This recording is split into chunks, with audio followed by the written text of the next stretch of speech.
welcome back, everybody, to kind of an addendum, an additional attachment, if you will, to the HP Pavilion Gaming PC review that I did not that long ago. So, here's what happened in a nutshell.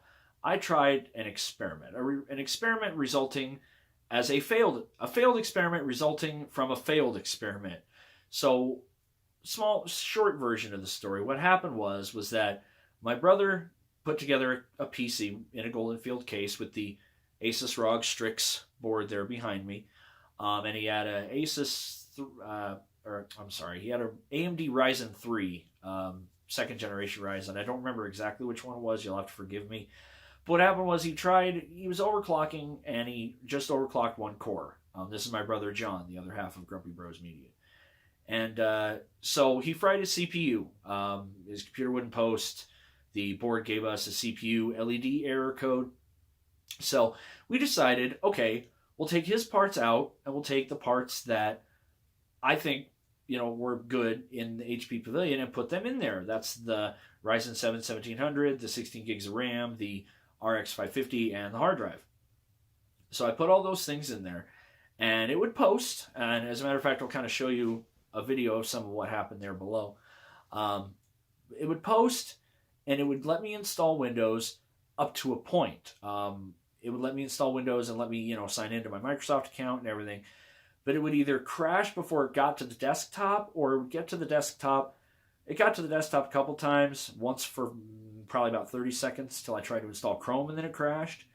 And I mean completely crashed. Just screen went blank, everything. Or else it would let me in for like 5 seconds, then it would crash again. So this kept repeating. So I tried reinstalling Windows about 5 or 6 times, to the point where it started giving me a hard drive error. It started telling me that the hard drive was going out, which is not okay.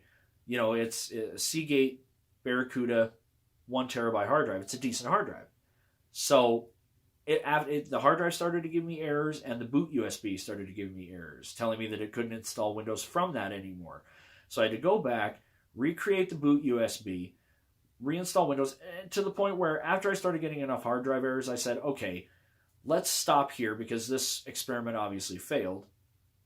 Let me put everything back in the case exactly the way it was, AMD cooler, everything back on that Sunflower motherboard that I was talking about in the video. And I had to reinstall Windows, but it works. And it's been working since I put everything back, probably about a week now. And that's actually why there hasn't been any videos. I've been dealing with the hardware issues and getting everything back up on its feet, and really hoping and crossing everything that can be crossed that I don't have a severe hardware failure. So the bad news is that experiment in the Golden Field case failed. Good news is it's back up and running, and I even added, I put the AMD fan back in there like I showed in the video, the fan hack video.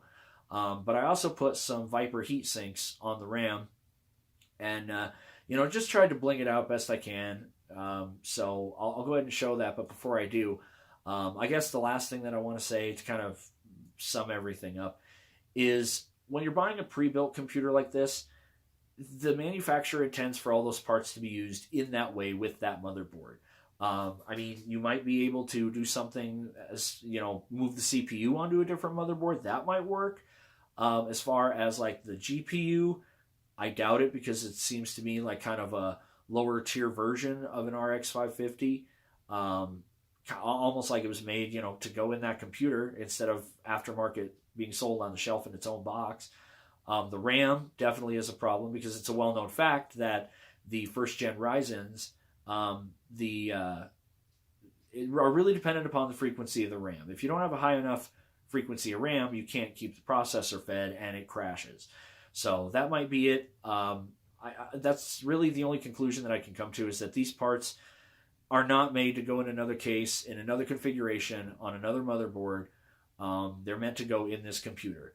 And as a matter of fact, the upgrade path in this particular pre-built isn't very high. As far as the CPU goes, I think maybe you can do, maybe a higher-end second-gen Ryzen. We obviously can't push it with the third. As far as the graphics card goes, I think the only thing that you can upgrade to is either a 1650 or a 1660. And this is per the HP support website themselves, so I'm not talking out, the side of my mouth or anything. So there's really the lesson there. If you're going to buy a pre-built, that's fine. limited upgrade path, much more limited than I initially thought.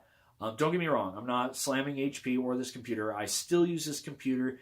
It's my daily driver. I do everything on it, from video production, audio editing, video editing, gaming, modding, all that stuff. I don't make my own mods, but I play mods. Just make that clear. But yeah, like I said, it's good value for the money. And they're even still making these with a little bit newer and better components.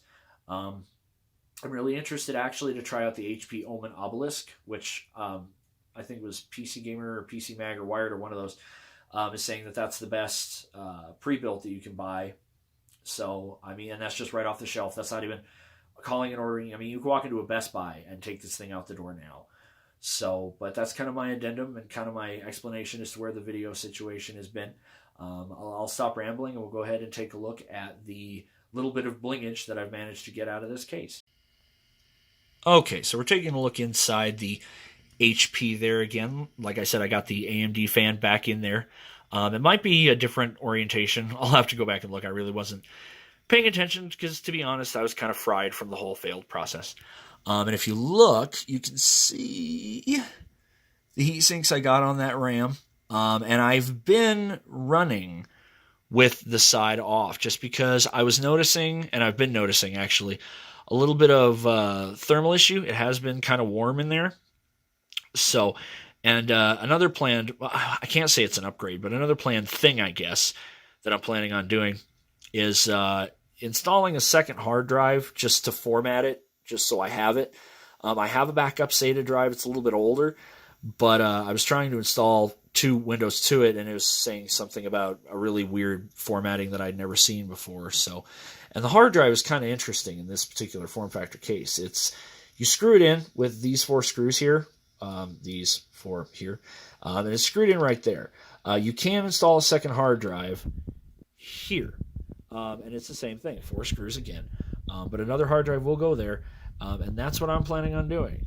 So that way I have that backup hard drive. I need to dust in there.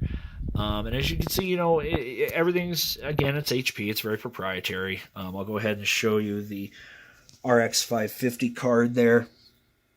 Finally get a good look at it.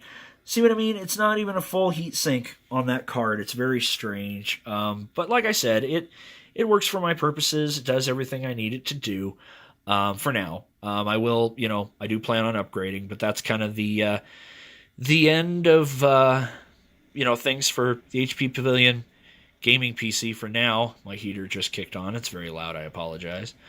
Like I said, I'll go ahead and update when I get that other hard drive in there and everything. And I'm not going to try to switch out the RAM or anything. But the next stop is the Golden Field case over here. And what I'll actually do is kind of get a better look at it for you. Like I said, right now it's empty. There's nothing in it. I got a bunch of wires hanging out of just the power supply wires hanging out over there. So it's going to be interesting to see what happens. And then yeah, we'll get to getting creative on that. So that's all I got for the HP. She's still trucking along for now as best as she can. I am going to plan on doing some exterior modifications though, because I figured I can't really tweak it internally as far as the hardware components go. So we're gonna tweak it visually. One thing I was kind of thinking of is with the kind of, I don't know, their faux wannabe metal finish on there. I wonder how cool that would look with some Star Trek style Aztecing, if it can be done. So, all right, folks, I think I've babbled on long enough. This is me and the HP saying goodbye. Until then, folks. Until then.